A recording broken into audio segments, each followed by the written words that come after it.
corriente. Una nueva forma de pensar. Así volvemos al tercer bloque de este Soberanamente, programa de radio internacional con identidad argentina. Y les comentamos a la audiencia que transmitimos desde FM 97.3 estilo Bellavista, Corrientes, Radio Raíces, San Miguel, Buenos Aires, y tenemos que agregar por acá a la nueva emisora que retransmite desde Rosario del Tala, FM Vida 97.3. Así que un saludo enorme a la audiencia de esta radio que se suma a transmitirnos. Para aquellos que se han perdido parte del programa, o si ustedes tienen la amabilidad de referirnos los viernes de 14 a 16 horas de Argentina, salimos por redes con AECO para el resto de Latinoamérica y también desde Radio Ciudadana 1033 de Montevideo, así que aprovechamos a saludar amorosamente a toda la patria grande que nos escucha a través de la retransmisión de redes con AECO. Y le vamos a mandar un saludo a Rubén Suárez desde aquí, que es el coordinador general de redes con AECO. Bien, vamos a las redes. Miriam, le comentamos a la audiencia cómo pueden comunicarse con nosotros, algún saludito, algún comentario, alguna pregunta.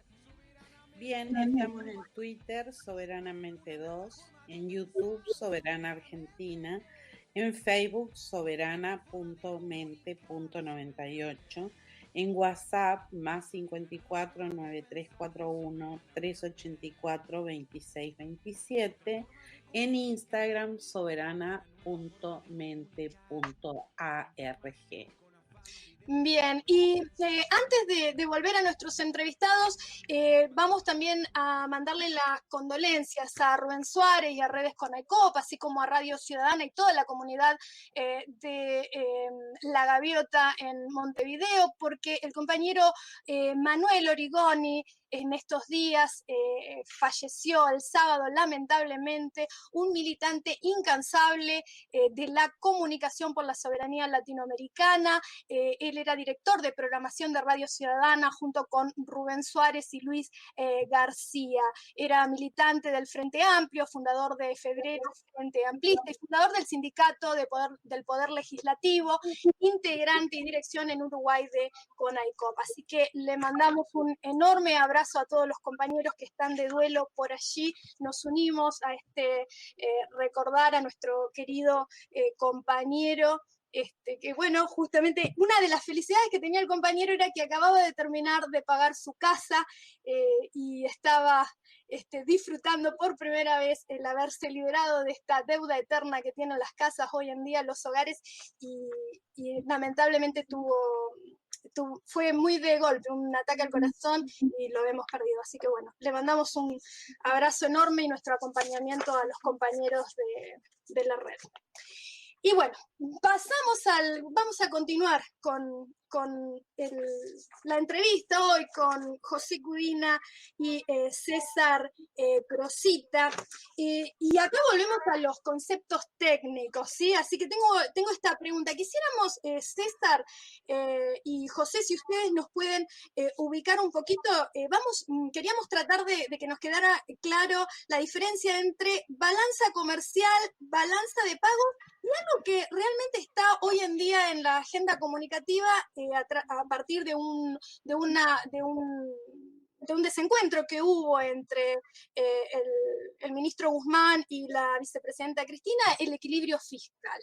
¿Cómo podemos entender estos tres conceptos?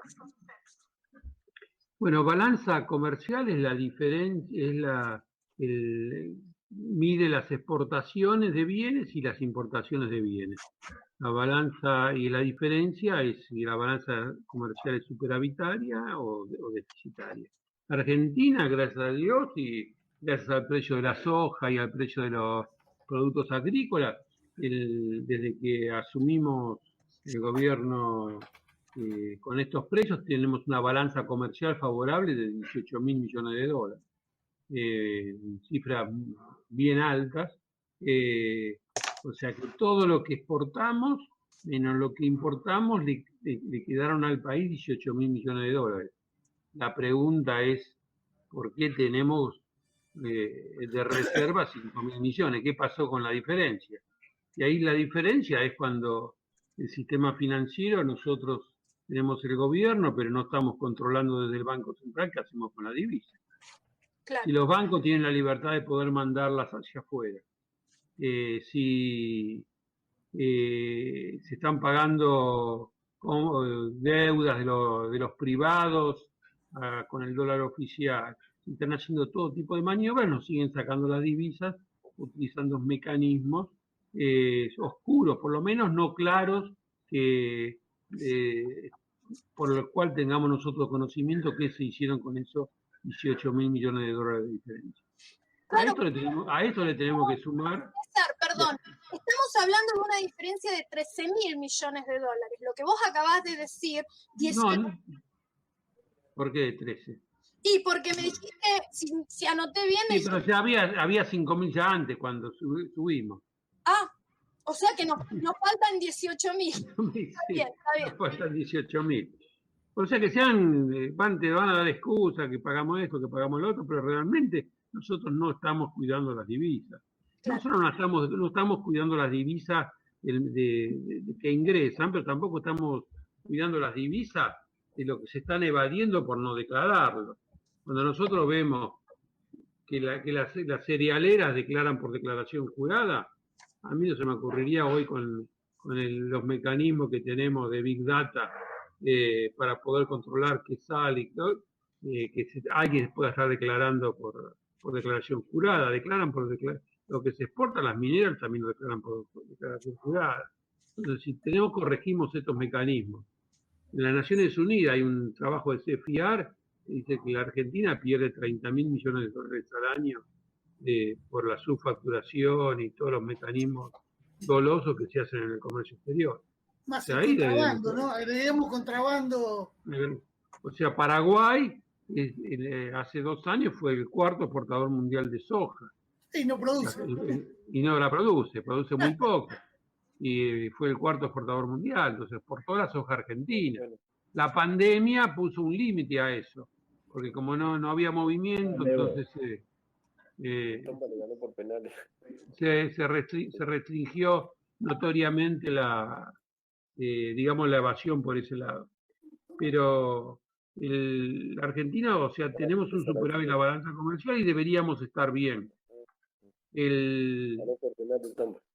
Por otro lado, la balanza de pagos es el mecanismo donde salen y entran las divisas financieras. Los países, ahí está incluido cuando estamos pagando deuda externa, cuando pagamos los fletes. O sea, es el movimiento de los capitales, el movimiento de dinero, mire. Pero en la Argentina tenemos una particularidad. Cuando llegamos al gobierno dijimos la deuda externa no la vamos a pagar y refinanciamos todos los vencimientos. Todos los vencimientos del Estado, más los vencimientos, estamos pagando algunos con los organismos internacionales. Tenemos por vista 3 o 4 años por delante que vamos a estar tranquilos, donde podemos usar las divisas para el despegue. Una de las cosas que el neoliberalismo ha introducido en la sociedad, que en la medida que la Argentina crezca, aumentan las importaciones. Nosotros esto lo podemos regular perfectamente, porque nosotros podemos invertir y generar muchísimo trabajo en cosas que demanden muy pocas importaciones. Nosotros debemos administrar las divisas con un criterio lógico y de sentido común. Nosotros en el trabajo sostenemos que debemos dividir el tipo de cambio, que debemos crear un mercado financiero y un mercado comercial como el que tenemos ahora y un mercado financiero mixto. Llamamos mixto porque esto se lo había planteado Diaman, que nosotros necesitamos que las exportaciones industriales se liquiden en un mercado distinto donde se liquiden las exportaciones agropecuarias. Porque necesitamos las divisas de la industria como combustible necesario para sostener el crecimiento de las importaciones a medida que vamos incorporando mejor nivel de vida a la población. Pero nosotros también tenemos otra batalla para dar. Aumentar las exportaciones agropecuarias. Nosotros tenemos que extender la frontera agropecuaria. Nosotros desde 1915 tenemos 40 millones de hectáreas dedicadas a la agricultura, pero podemos incorporar 70 millones de hectáreas si hacemos las obras necesarias canalizamos parte del Bermejo y incorporamos todo el noroeste bajo riego, podemos incorporar otras 30 millones de hectáreas ahí. Y también se puede incorporar entre el Río Negro y el Río Limay también otras 30 millones de hectáreas.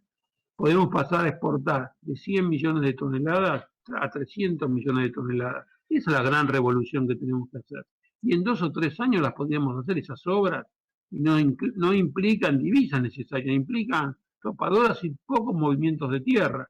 Hay un plan que ya viene de la época de Florentino Meguino, de hacer en herradura los embalses naturales del agua, para que el agua no se vaya al mar y podamos tener toda esa zona bajo riego.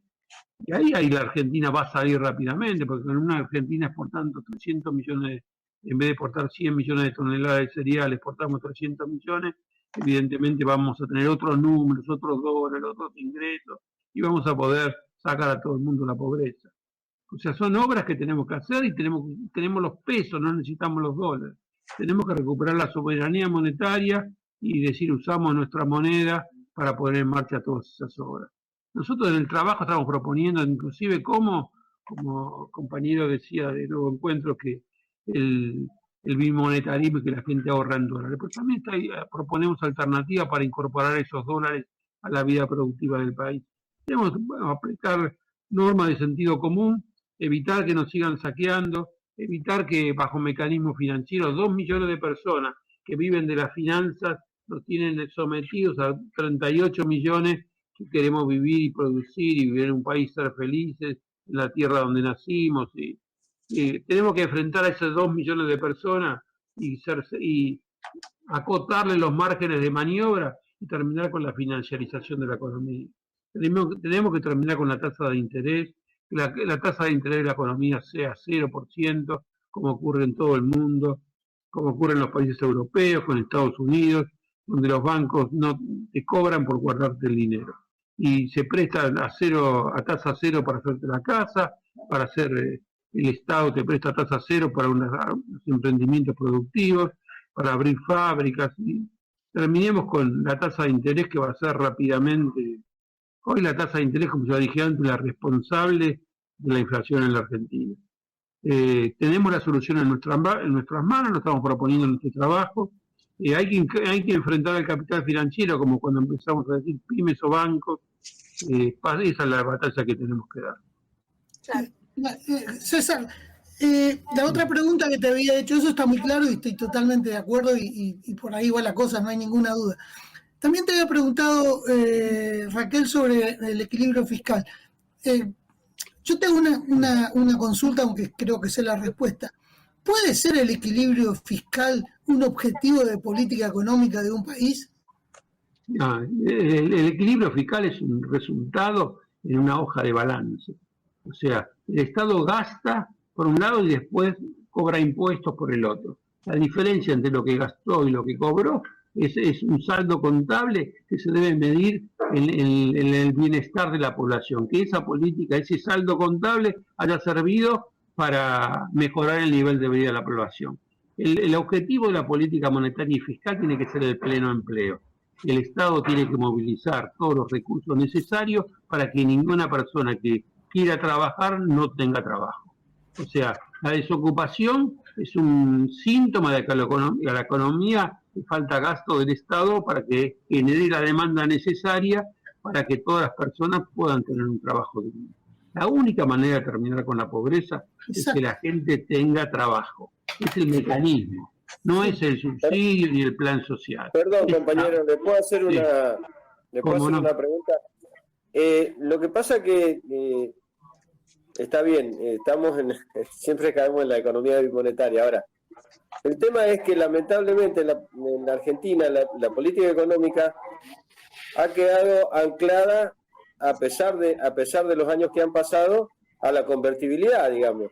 Entonces, el tema del desequilibrio fiscal, en todo caso, pregunto yo, ¿no? Desde mi ignorancia, supongo que el desequilibrio fiscal produce que automáticamente haya una intención de equiparar el valor del dólar con el dinero circulante.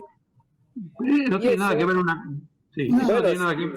Yo entiendo que no tiene nada que ver, pero la mentalidad argentina está pensada así, y generalmente cuando pasa eso, pregunto, ¿no?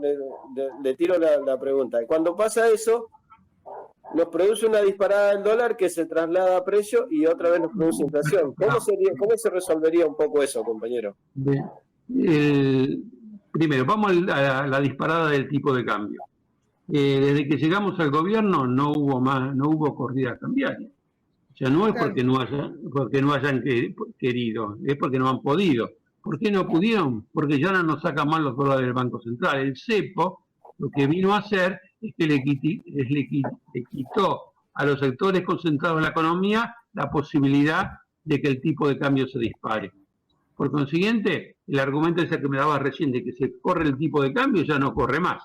O sea, porque ya no nos sacan más los dólares. Si nosotros tenemos un superávit comercial de 18.000 millones de dólares, tenemos los dólares suficientes como para que el tipo de cambio no lo pueda mover. Por consiguiente, eso no sucede más. Ya el tipo de cambio lo fijamos nosotros. Hemos recuperado la posibilidad de fijar el tipo de cambio. También tenemos la posibilidad de fijar la tasa de interés, porque como somos por lista de la moneda, la podemos fijar nosotros, la de cero de la economía. El otro tema es la emisión monetaria y la inflación. La pandemia, la otra gran enseñanza que deja al mundo, es que el neoliberalismo nos había mentido que la emisión monetaria era la causante de la inflación. Los países centrales, Estados Unidos, emite el 18% de su PBI, todos los años está emitiendo, desde que arrancó la pandemia, para ayudar a las empresas, a los desocupados. Le manda un cheque a cada yanqui, a cada americano a su casa. Europa ha emitido el 30% del Banco Central Europeo para distribuir en todos los países. El Fondo Monetario Internacional nos mandó 5.000 millones de dólares para que lo gastáramos en COVID, que nosotros vamos a utilizarle para pagar la cuota, pero lo mandaron, ha distribuido a todas las naciones del mundo dinero para que los incorpore a sus presupuestos y lo gasten para poder reactivar la economía. Quiere decir que si por la pandemia se puede inyectar dinero a la economía para solucionar el tema del desempleo y la caída de la actividad económica, ¿por qué no lo hicimos para resolucionar el desempleo anteriormente? Con una ventaja, que nosotros somos un país soberano que emite moneda. Nosotros podemos emitir toda la moneda que querramos. Nosotros necesitamos emitir la moneda necesaria para generar las actividades productivas que generen riqueza y no haya desempleados. El objetivo de la política monetaria y fiscal es con estabilidad de precios terminar con el desempleo, que toda la gente tenga trabajo y que no se generen presiones inflacionarias. Perdón, compañero, mi pregunta era capciosa precisamente para que lo explicara, le aclaro. Bien. O sea, es una mentira que el neoliberalismo ha impuesto, pero que ha quedado en evidencia con la crisis del COVID, que era una mentira. Entonces hoy, cuando instalamos el debate de que quieren instalar el neoliberalismo, de que cuánto gastamos y si hubo ajuste, no hubo ajuste, nosotros tenemos que gastar todo lo necesario para que no haya más desempleados, pero no para pagar planes sociales. El mundo es peronista ahora, eso es lo que pasa. Perdón, compañero, yo creo que Macri emitió también, porque las LELIC, todo eso era emisión, digamos, nada más que tenía otro nombre. Ellos le llamaban gasto déficit fiscal. Claro. O sea que los gastos que hacía el Banco Central no lo contabilizamos en ningún lado, no pasan por el Parlamento, como es para los bancos, entonces era de libre gasto, pero se hacían sin generar riqueza. La propuesta que tenemos nosotros es: hay que gastar pero generando riqueza, generando bienes. El tema no pasa por los planes sociales, es porque la gente tenga trabajo. El trabajo le da dignidad a las personas. Las personas necesitan estar trabajando. Y en una sociedad, vos vas a tu pueblo y hay un montón de cosas para hacer. El Estado debería ofrecerle a cada persona que necesita hacerse una vivienda, el terreno libre se lo debería dar el Estado. Debería expropiar los lugares necesarios, decir, te doy la tierra para que te hagas tu casa. Y cada persona que se casa recibe su tierra para poder edificar su casa. Y el Estado le debería dar un crédito a tasa cero a 20 años para que se edifique la casa. que la casa no, que el pago de la casa no le signifique más del 10 o el 15% de sus ingresos.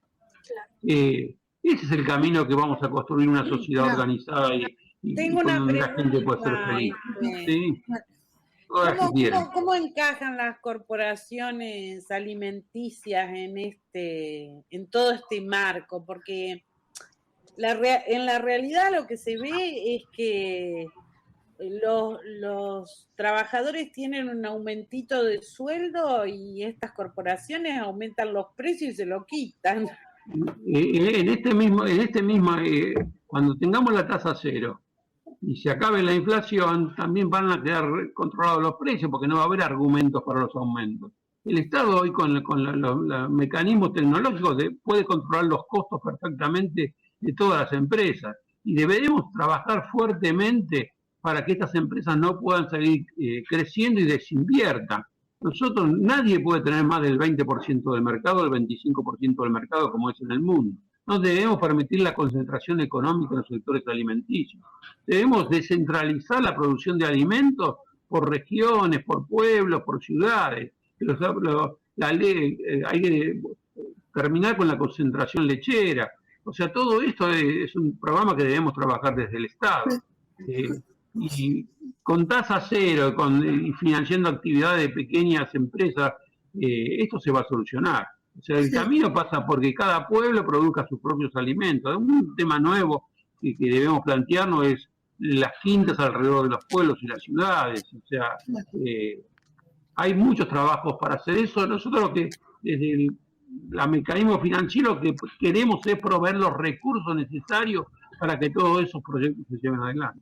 Sí, justamente por esto que está diciendo, José Cudinho había cerrado su exposición del primer bloque diciendo que los alimentos eran muy caros en la Argentina y compartimos totalmente eso, y es una de las causas de todo lo que estamos diciendo que está mal. Ahora, le preguntaría a José, y quizás es para el próximo bloque, porque ahora va a venir el corte, ¿por qué los alimentos son tan caros en la Argentina y cómo tendríamos que hacer para bajarlos? Y ahí, Rodolfo, tenemos que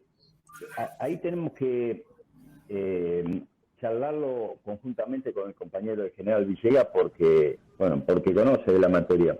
En algún momento habló de la renta agraria, del valor de la tierra, todo eso.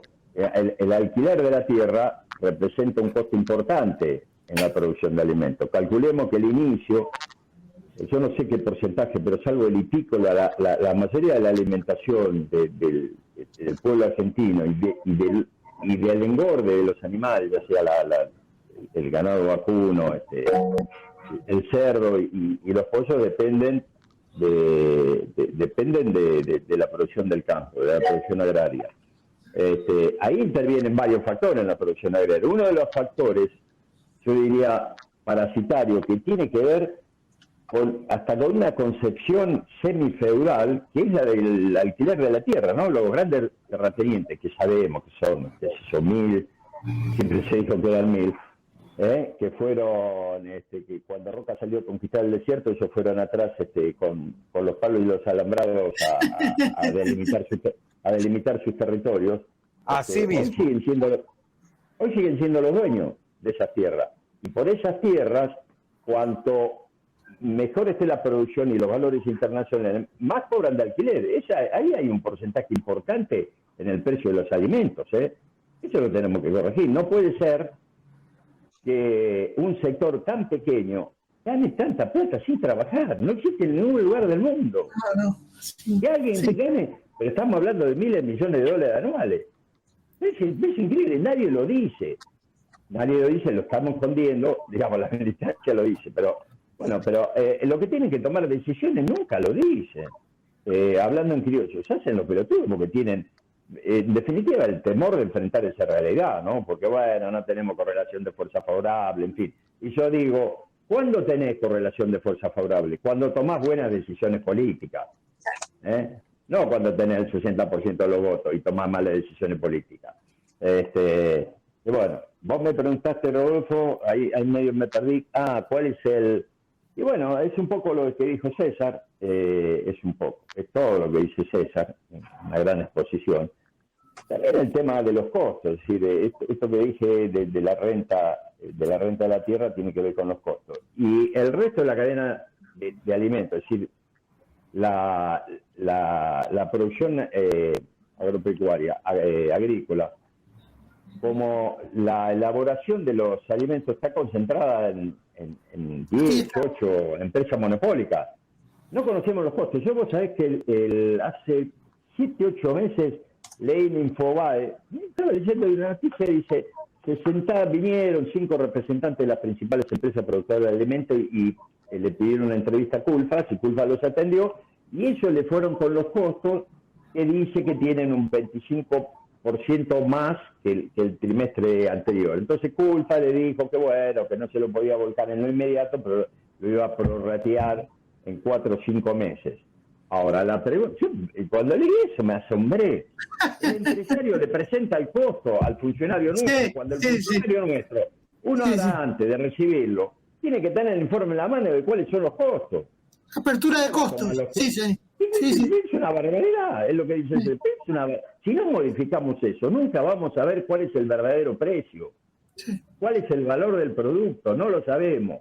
Pero cuando lo sepamos, no sabemos el costo. Y después nos sentaremos con los empresarios y vamos a negociar una ganancia razonable. Ahora, si no conocemos los costos, no sabemos cuál tiene que ser el precio final. No hay duda. Sí, no hay duda. Si me permiten, José, muy claro lo que acabas de exponer, perdón, Rodolfo, pero tenemos que ir al corte, ¿sí? Volvemos en unos minutos más con más Soberanamente. ¿Y qué hacemos en Argentina? ¿Pymes o bancos?